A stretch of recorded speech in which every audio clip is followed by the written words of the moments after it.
Balloon சுற்று மாதிரியே வந்து நிறைய சுற்று வந்து வைக்க ஆரம்பிக்கிறாங்க. அதில் ஒவ்வொன்றுமே வந்து ரொம்ப ரொமான்டிக்காக வைக்கிறாங்க. இந்த சூழ்நிலை காவேரி விஜய் வந்து நிறைய வந்து பர்ஃபார்மன்ஸ் பண்ணிகிட்ருக்காங்க. அப்போ வந்து விஜய் வந்து வேணும்னே வந்து என்ன பண்ணுறாரு, அவாய்ட் பண்ணுற மாதிரி காவேரியை நிறைய விஷயங்கள் பண்ணுறாரு. இதனால் காவேரி ரொம்ப டென்ஷன் ஆகிடுறாங்க. இவர் சரியாகவே விளையாட மாட்டார், என்ன பண்ணுறதுனே தெரியலையே அப்படின்னு சொல்லிட்டு யோசிச்சுட்டும் போது தாத்தா என்ன பண்ணுறாரு, ஒரு ஐடியா பண்ணுறாரு. விஜய் கிட்ட வந்து சொல்லிடுறாரு, இந்த மாதிரி வந்து நம்ம ஊருக்கு போயிடலாம் அப்படின்னு சொல்லிட்டு சொல்கிறாரு. அதை கேட்டு விஜய் வந்து ஏன் தாத்தா இப்படி முடிவு எடுத்தீங்கன்னு, வேறு வழி கிடையாது, உனக்கு தான் என்னோட வந்து மரியாதையிலே வந்து கவலையே கிடையாது, நான் எப்படி போனால் என்ன அப்படின்னு சொல்லிட்டு புரிய வச்சு சொல்கிறாரு. அப்போ வந்து என்ன பண்ணுறாரு, விஜய் வந்து மனசை மாற்றின்னு சரி ஓகே உங்களுக்காக இந்த கேம் நான் ஜெயிக்கிறேன்னு சொல்லிட்டு காவேரி கூட நெருங்கி பழகி என்ன பண்ணுறாரு, கேம் ஃபுல்லாகவே வந்து ஃபோக்கஸ் பண்ணுறாரு.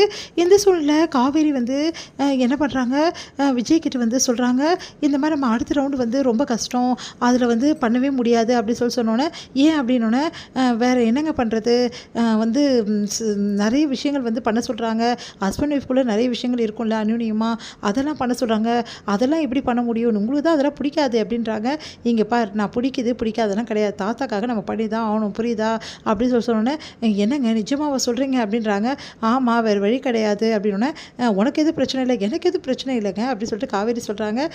உனக்கு என்ன பிரச்சனை இருக்க போகுது, உன்னை பொறுத்த வரைக்கும் வந்து இந்த பணத்தை வாங்கணும் அதானே, இங்கே பாருங்கள் இப்போலாம் பேசுகிறீங்கன்னா நான் வரமாட்டேன், இங்கே பாரு தேவையில்லாமலாம் பண்ணாதவா அப்படின்னு சொல்லிட்டு சொன்னோன்னே சரி ஓகேன்னு சொல்லிட்டு 2 பேருமே வந்து போட்டியில் கலந்துக்கிறாங்க. அதே மாதிரி இங்கே வந்து சூர்யாவும் மகாவும் போட்டியில் கலந்துக்கிறாங்க. சூர்யாவுக்கு வந்து இதில் விருப்பமே இல்லாமல் இருக்கிறதால தாத்தாக்காக வேறு வழி இல்லாமல் சரி ஓகேன்னு சொல்லிட்டு நல்ல பர்ஃபார்மன்ஸ் கொடுக்கணும் அப்படின்னு சொல்லிட்டு யோசிச்சு வராரு. தொடர்ந்து வந்து ஓவர் ரொமான்டிக் ரவுண்ட்ஸில் எல்லாமே வந்து போயிட்டுருக்கு. இந்த சூழ்நிலையில் நம்ம காவேரி வந்து விஜயும் வந்து ரொம்ப ரொமான்டிக்காக வந்து டான்ஸ் பண்ணுறது, அதுக்கப்புறம் வந்து 2 பேருமே வந்து தூக்கிட்டு வந்து நடக்கிறது, அந்த மாதிரி விஷயங்கள் எல்லாமே வந்து தொடர்ந்து வந்து பண்ணிகிட்ருக்காங்க. இதனால் காவேரி வந்து விஜயை பார்த்து ரொம்ப சந்தோஷப்படுறாங்க. விஜய் வந்தும் காவேரி பார்த்து ரொம்ப சந்தோஷப்படுறாரு. இது சூழ்நிலை 2 பேருமே ரொம்ப நெருக்கமாகறாங்க. அடுத்து வந்து இங்கே என்ன பண்ணுறாங்கன்னா, காவேரி வந்து நடந்த விஷயங்கள் எல்லாமே வந்து நைட்டில் என்ன பண்ணுறாங்க, தூங்கும்போது நினச்சி பார்த்துட்ருக்காங்க. விஜயோட தாத்தா வந்து ரொம்ப சந்தோஷமாக இருக்கார்.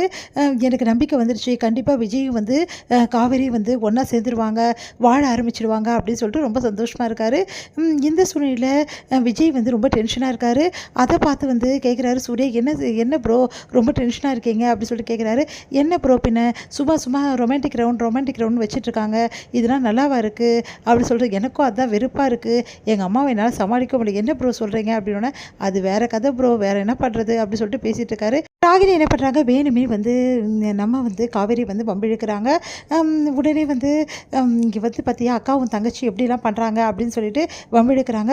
உடனே வந்து அந்த டைமில் கரெக்டாக கங்கா வந்து ராகினியை நல்லா திட்டி விட்டுறாங்க. உடனே ராகினி வந்து அங்கேருந்து வந்து உங்களை பார்த்துக்கிறேன் அப்படின்னு சொல்லிட்டு போகிறாங்க. உனக்கு அறிவு இல்லையா, அவள் அவ்வளோ பேசுகிறா, வாயை மூடிட்டு இருக்கா, மற்றதுக்கெலாம் மட்டும் வாய் பேசுகிறா அப்படின்னு சொல்லிட்டு திட்டிட்டு போகிறாங்க. நம்ம வந்து காவேரி வந்து அவங்க அக்காவை நினச்சி கங்காவை நினச்சி ரொம்ப சந்தோஷப்படுறாங்க. இதோட முடியுது.